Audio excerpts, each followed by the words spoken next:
Hi hello ഇന്നത്തെ video 7ാം ക്ലാസ്സിലെ അടിസ്ഥാന പാഠാവലി model question paper first term exam ആണല്ലോ നമുക്ക് വരുന്നത് അല്ലേ. ഓണം എക്സാം ആണ് വരുന്നത്. എല്ലാവരും നന്നായിട്ട് എല്ലാ പാഠഭാഗങ്ങളൊക്കെ പഠിച്ചു എന്ന് വിചാരിക്കുന്നു. അപ്പോൾ നമുക്കൊരു മോഡൽ ക്വസ്റ്റ്യൻ പേപ്പർ ഒന്ന് ഡിസ്കസ് ചെയ്യാമെന്ന് വിചാരിച്ചു. അതിൻ്റെ വീഡിയോ ആയിട്ടാണ് ഇന്ന് വന്നിട്ടുള്ളത്. അപ്പോൾ നമുക്ക് ക്വസ്റ്റ്യൻ പേപ്പർ കിട്ടുമ്പോൾ അതിന് നിർദ്ദേശങ്ങൾ എന്ന് പറഞ്ഞിട്ട് കുറേ നിർദ്ദേശങ്ങളൊക്കെ എഴുതിയിട്ടുണ്ടാവും അല്ലേ. അതൊക്കെ വായിച്ചിട്ട് അതിനനുസരിച്ചിട്ട് നിങ്ങൾ ക്വസ്റ്റ്യൻസ് അറ്റൻഡ് ചെയ്യണം കേട്ടോ. പിന്നെ മലയാളം എക്സാമാണ്, അക്ഷരത്തെറ്റില്ലാതെ നല്ല വൃത്തിയിൽ എഴുതിയാൽ മാർക്ക് സ്കോർ ചെയ്യാൻ നമുക്ക് എളുപ്പമാണ്. അപ്പോൾ നമുക്ക് ക്വസ്റ്റ്യൻ ആൻസേഴ്സ് ഒന്ന് ഡിസ്കസ് ചെയ്യാം. അതിന് മുന്നായിട്ട് ചാനൽ ആദ്യമായിട്ട് കാണുന്നവരാണെങ്കിൽ ലൈക്കും ഷെയറും കമൻറ്റും സബ്സ്ക്രൈബും ചെയ്യാൻ മറക്കരുതേ. അപ്പോൾ ഫസ്റ്റ് ക്വസ്റ്റ്യൻ പ്രവർത്തനം 1 കൊടുത്തിട്ടുണ്ട്. പ്രവർത്തനത്തിൽ ഏതെങ്കിലും 5 എണ്ണത്തിന് ഉത്തരം എഴുതുക. 5 സ്കോർ വീതമാണ്. അപ്പോൾ ഇവിടെ പ്രവർത്തനം 1 എന്ന് പറഞ്ഞിട്ട് കൊടുത്തിട്ടുണ്ട്. നെൽവിത്തുകളുടെ സംരക്ഷകനും പ്രചാരകനുമായ ഒരു വ്യക്തി പാരമ്പര്യ കർഷകനായ അദ്ദേഹത്തെ തേടിയെത്തിയത് പത്മശ്രീ അവാർഡായിരുന്നു. 60-ലധികം നെൽവിത്തുകൾ തലക്കര ചെറിയ രാമൻ സംരക്ഷിക്കുന്നുണ്ട്. നെൽവിത്തുകളുടെ ജീവൻ ബാങ്കർ എന്ന് അദ്ദേഹം അറിയപ്പെടുന്നു. 2011 ഹൈദരാബാദിൽ വെച്ച് നടന്ന ജൈവ വൈവിധ്യ സംരക്ഷണത്തിനായുള്ള 11 രാജ്യങ്ങളുടെ സമ്മേളനത്തിൽ കേരളത്തെ പ്രതിനിധീകരിച്ചിരുന്ന വയനാടിൻ്റെ നെല്ലച്ചന് പുതുതലമുറയോട് പറയാനുള്ളത് ഇത് മാത്രം: ഒരു കൈയിൽ ഏന്തണം അറിവിൻ്റെ പുസ്തകം, മറു കൈയിൽ ഏന്തണം പണിയായുധം. അപ്പോൾ ഫസ്റ്റ് ക്വസ്റ്റ്യൻ കൊടുത്തിട്ടുണ്ട്. പുതുതലമുറയോട് നെല്ലച്ചന് പറയാനുള്ളത് എന്ത് എന്നാണ്? ഒരു കൈയിൽ ഏന്തണം അറിവിൻ്റെ പുസ്തകം, മറു കൈയിൽ ഏന്തണം പണിയായുധം. ഇനി ബി ആയി കൊടുത്തിട്ടുള്ളത് ചെറുവയർ രാമൻ്റെ ശരിയായ പേരെന്ത് എന്താണ്? തലക്കര ചെറിയ രാമൻ. അദ്ദേഹത്തിൻ്റെ ഏതെല്ലാം പേരിൽ അറിയപ്പെടുന്നുണ്ട്? തലക്കര ചെറിയ രാമൻ, ജീൻ ബാങ്കർ, നെല്ലച്ചൻ എന്ന പേരിലെല്ലാമാണ് അദ്ദേഹം അറിയപ്പെടുന്നത്. ഇനി പ്രവർത്തനം 2 കാർഷികോത്സവങ്ങളും നാട്ടുത്സവങ്ങളും ജനമൈത്രി നിലനിർത്താൻ സഹായിക്കുന്നത് എങ്ങനെയാണ് എന്നാണ്? പിന്നെ ബി ആയിട്ട് കൊടുത്തിട്ടുണ്ട്. ചേർക്കുണ്ടിൽ താഴ്ത്തുമീത്തു വിരൽ തുമ്പെത്രേ നാട്ടിൻ്റെ നന്മകൾ നെയ്തെടുപ്പു. ആരെക്കുറിച്ചാണ് കവി ഇവിടെ പറയുന്നത്? അപ്പോൾ ഈ 2 ക്വസ്റ്റ്യൻസ് ആണ് ഇവിടെ തന്നിട്ടുള്ളത്. കേരളത്തിലെ കാർഷിക പ്രാദേശിക ഉത്സവങ്ങൾ പൊതുവായ ഒരു സാംസ്കാരിക പൈതൃകം ആഘോഷിക്കുന്നതിലൂടെ ജനങ്ങൾക്കിടയിലെ ഐക്യവും സാഹോദര്യവും വളർത്തിയെടുക്കുന്നതിൽ ഒരു പ്രധാന പങ്ക് വഹിക്കുന്നു. ആധുനിക ജീവിതത്തിൻ്റെ തിരക്കുകൾക്കിടയിൽ ഇത്തരം കൂടിച്ചേരലുകൾ സമൂഹത്തിലെ എല്ലാ വിഭാഗം ജനങ്ങൾക്കും ഒത്തുചേരാനുള്ള വേദിയാണ്. അതിലൂടെ ജനമൈത്രി നമുക്ക് ഉണ്ടാക്കാൻ സാധിക്കും. ബി എന്താണ്? പാടത്തും പറമ്പിലും പണിയെടുക്കുന്ന കർഷകരെ കുറിച്ചിട്ടാണ് കവി ഈ വരികളിലൂടെ സൂചിപ്പിച്ചിരിക്കുന്നത് അല്ലേ. ചേർക്കുണ്ടിൽ താഴ്ത്തുമീട്ടുന്നു വിരൽ തുമ്പത്രേ എന്ന് പറയുന്ന ആ ഒരു ലൈന് എന്താണ്?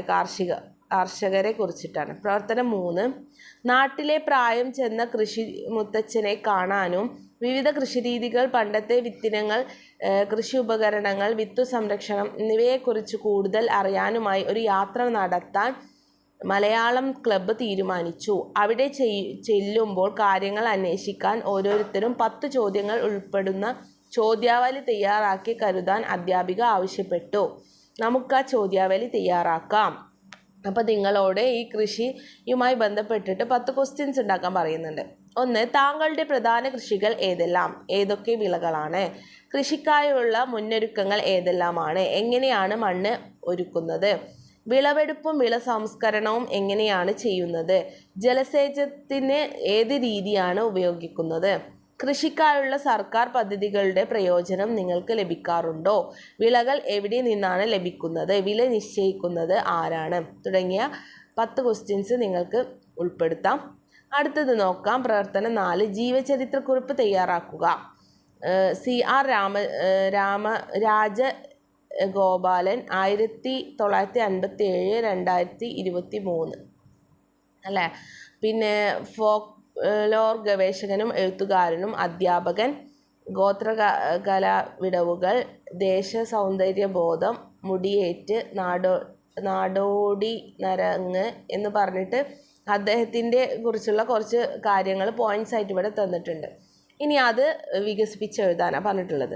കേരളത്തിൽ നിന്നുള്ള ഒരു ഫ്ലോക്കർ ഗവേഷകനും എഴുത്തുകാരനും അധ്യാപകനും പരിസ്ഥിതി പ്രവർത്തകനും ആയിരുന്നു CR രാജഗോപാലൻ. 1957-1958 ജനുവരി 31, 2022 അദ്ദേഹത്തിൻ്റെ ജനനവും മരണവുമാണ് കൊടുത്തിട്ടുള്ളത്. നാടോടി കഥകളുടെയും ഗോത്ര സംസ്കാരത്തിൻ്റെയും നിരീക്ഷണത്തിനും സംരക്ഷണത്തിനുമായി പ്രവർത്തിച്ച അദ്ദേഹം പൈതൃകത്തെക്കുറിച്ചും നാടോടികഥകളെക്കുറിച്ചുമുള്ള നിരവധി പുസ്തകങ്ങൾ എഴുതിയിട്ടുണ്ട്. ഗോത്രകലാവിടവുകൾ, ദേശസൗന്ദര്യബോധം, മുടിയേറ്റ്, നാടോടി നേരരങ്ങ്, കാവ്യം തുടങ്ങിയ പ്രധാന കൃതികളാണ്. കേരള ഫാക്ടോർ അക്കാദമിയുടെ, കേരള സാഹിത്യ നാടക അക്കാദമിയുടെയും അവാർഡുകൾ ലഭിച്ചിട്ടുണ്ട്. ഇത്രയുമാണ് അദ്ദേഹത്തിനെ കുറിച്ച്. പോയിന്റ്സ് തന്നാൽ നിങ്ങൾക്ക് വേറെ ആളുകളുടേതാവും തരിക. അപ്പോൾ അതിങ്ങനെ വികസിപ്പിച്ചിട്ട് ഡീറ്റെയിൽ ആയിട്ട് എഴുതിയാൽ മതി, ഈസിയാണ്. ഇനി പദച്ചേരുവകൾ എഴുതുക. കൃത്യം ആയിരുന്നില്ല, വ്യത്യാസങ്ങൾ ഉണ്ടാകുമ്പോൾ. എന്നാണ് കൃത്യമായിരുന്നില്ല, വ്യത്യാസങ്ങൾ ഉണ്ടാകുമ്പോൾ ചേർത്ത് എഴുതാനാണ് പറഞ്ഞിട്ടുള്ളത്. ഇനി പ്രവർത്തനം 5. ഇത്തിരി മണ്ണിൽ താനെ കിളച്ചു വിയർത്തൊരു വിത്തു പോകുമ്പോൾ. അങ്ങനെ പറഞ്ഞിട്ട് കുറച്ച് വൈലോപ്പിള്ളിയുടെ ഒരു കവിതയുടെ വരികൾ തന്നിട്ടുണ്ട്. ഈ വരികളുടെ ആശയവും ഗ്രാമശ്രീകൾ എന്ന കവിതയുടെ ആശയവും തമ്മിൽ താരതമ്യം ചെയ്ത് കുറിപ്പ് തയ്യാറാക്കുക. അല്ലേ? ഈ ഒരു കവിതയും മറ്റ് വേറൊരു കവിത തന്നിട്ട് നിങ്ങൾക്ക് താരതമ്യ കുറിപ്പ് എഴുതാൻ പറയും. ഈ സെയിം കവിത തന്നെ നിങ്ങൾക്ക് തരണം എന്ന് ഞാൻ പറയുന്നില്ല. അപ്പോൾ അങ്ങനെയുള്ളൊരു എക്സാമ്പിളാണ് വൈലോപ്പിള്ളിയുടെ കയ്പവല്ലരി എന്ന കവിതയിലെ വരികളാണ് ഇവിടെ നൽകിയിരിക്കുന്നത്. ഭൂമിയെ പുഷ്പസമൃദ്ധമാക്കുന്ന കല അഥവാ കൃഷി പോലെ നിർവൃതി നൽകുന്ന മറ്റൊരു സർഗാത്മക പ്രവൃത്തി ഭൂമിയിൽ വേറെയില്ല എന്നാണ് വൈലോപ്പിള്ളി കവിതയിലൂടെ പറയുന്നത്. കടത്തനാട് മാധവി അമ്മയുടെ ഗ്രാമശ്രീകൾ എന്ന കവിതയിൽ കർഷകർ കന്നി നെൽക്കണ്ട മൊഴുതുമറിക്കുന്നതും കർഷക സ്ത്രീകളാകുന്നതും സാമശ്രീകളുടെ കൈകൾ പാടത്തെ ചെളിയിൽ പണിയുന്നതും ഞാറു നടുന്നതുമെല്ലാം കാവ്യാത്മകമായി സൂചിപ്പിക്കുന്നു. കൃഷിയുടെ മഹാത്മ്യത്തെക്കുറിച്ചാണ് 2 കവിതയിലൂടെയും പറയുന്നത് എന്ന് താരതമ്യക്കുറിപ്പ് എഴുതിയിട്ടുണ്ട്. ഇനി പ്രവർത്തനം 6. ഹരിത വിദ്യാലയം പുരസ്കാരം നേടിയ കോടാലി ഗവൺമെൻറ് UP സ്കൂളിലെ വിദ്യാർത്ഥികളെ അനുശോചിച്ച് ഒരു കത്ത് തയ്യാറാക്കാനാണ്. കത്ത് തയ്യാറാക്കുമ്പോൾ കത്തിൻ്റെ ഫോം ഇമ്പോർട്ടൻ്റ് ആണ്. അതൊക്കെ നിങ്ങൾ എഴുതണം. ഡേറ്റ്, പ്ലേസ് എന്ന് പറഞ്ഞിട്ട് കോമ ഇട്ടിട്ട് എൻ്റെ പ്രിയപ്പെട്ട വിദ്യാർത്ഥികളെ എന്ന് പറഞ്ഞിട്ട് അഭിസംബോധന ചെയ്തിട്ട് കോമ ഇടുക. എന്നിട്ട് വേണം എഴുതാൻ. പുരസ്കാരങ്ങളും അംഗീകാരങ്ങളും ലഭിക്കുന്നത് സന്തോഷവും പ്രചോദനവുമാണ്. കൃഷിയോട് താല്പര്യമുള്ള ഒരു ഭാവി തലമുറയെ വാർത്തെടുക്കാൻ ഇത്തരത്തിലുള്ള പുരസ്കാരങ്ങൾക്ക് കഴിയും. നിങ്ങൾ മാതൃകയാവുകയാണ് ചെയ്യുന്നത്. അവരെ കൃഷിയിൽ ഏർപ്പെടാൻ പ്രചോദിപ്പിക്കുകയും കൃഷിയോട് താല്പര്യമുള്ളവർ ആക്കാൻ സഹായിക്കുകയും ചെയ്യുന്നു. ഇനിയും ഇത്തരത്തിലുള്ള പ്രവർത്തനങ്ങൾ നമ്മുടെ വിദ്യാലയങ്ങളിൽ നിന്നുണ്ടാവട്ടെ എന്ന് ആത്മാർത്ഥമായി ആഗ്രഹിക്കുന്നു എന്ന് സ്വന്തം എന്ന് പറഞ്ഞിട്ട് നമ്മൾ കത്തിൻ്റെ ആ ഫോം മറക്കാതെ പഠിച്ചു പോകണം കേട്ടോ.